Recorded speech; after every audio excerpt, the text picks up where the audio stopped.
ফেনী, নোয়াখালী, চট্টগ্রাম, কুমিল্লা, খাগড়াছড়ি, মৌলভীবাজার সহ 11 জেলার বন্যা পরিস্থিতির আরও অবনতি। বন্যায় দেশের বিভিন্ন জায়গায় এখন পর্যন্ত 13 জনের মৃত্যু হয়েছে জানিয়েছে দুর্যোগ মন্ত্রণালয়। 24 ঘণ্টায় কক্সবাজারে 151 মিলিমিটার ও চট্টগ্রামে 143 মিলিমিটার বৃষ্টি রেকর্ড করেছে আবহাওয়া অফিস।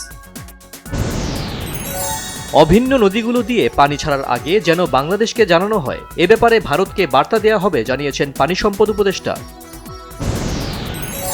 দেশে শুধু শাসক নয়, শাসন ব্যবস্থায় ফ্যাসিবাদী ছিল, ফ্যাসিবাদ যেন ফিরে না আসে সে সংস্কার চলছে বলেছেন শিল্প, গণপূর্ত ও গৃহায়ণ উপদেষ্টা।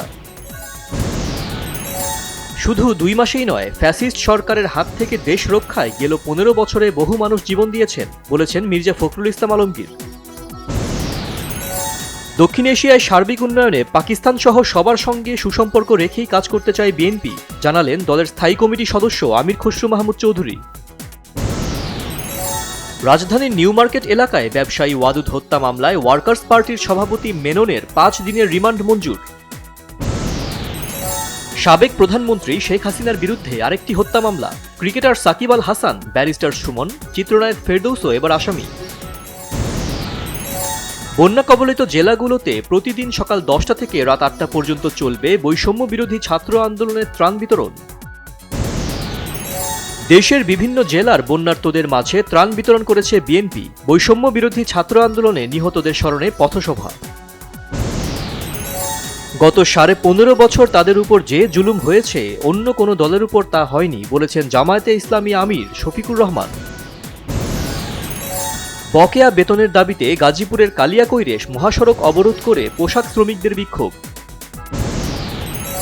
বন্যার কারণে সব ধরনের সবজির দাম বেড়েছে, সামান্য কমেছে ইলিশের দাম। ত্রিপুরায় 30 বছরের ভয়াবহ বন্যার রেকর্ড, 19 জনের প্রাণহানি, মোবাইল নেটওয়ার্ক সমস্যায় উদ্ধার কাজ ব্যাহত। প্রেসিডেন্ট নির্বাচনে ডেমোক্রেটিক দলের আনুষ্ঠানিক মনোনয়ন গ্রহণ করে জাতীয় ঐক্যের ডাক দিয়েছেন কমলা হ্যারিস। রাশিয়া ইউক্রেন যুদ্ধ বন্ধে কিয়েভে ভারতের প্রধানমন্ত্রী নরেন্দ্র মোদী সাক্ষাৎ করলেন ভলোদিমির জেলেনস্কির সাথে। পাকিস্তানের 6 উইকেটে 448 রানের প্রথম ইনিংস খেলার জবাবে সতর্ক ব্যাটিংয়ে প্রতিরোধের চেষ্টা চালাচ্ছে বাংলাদেশ।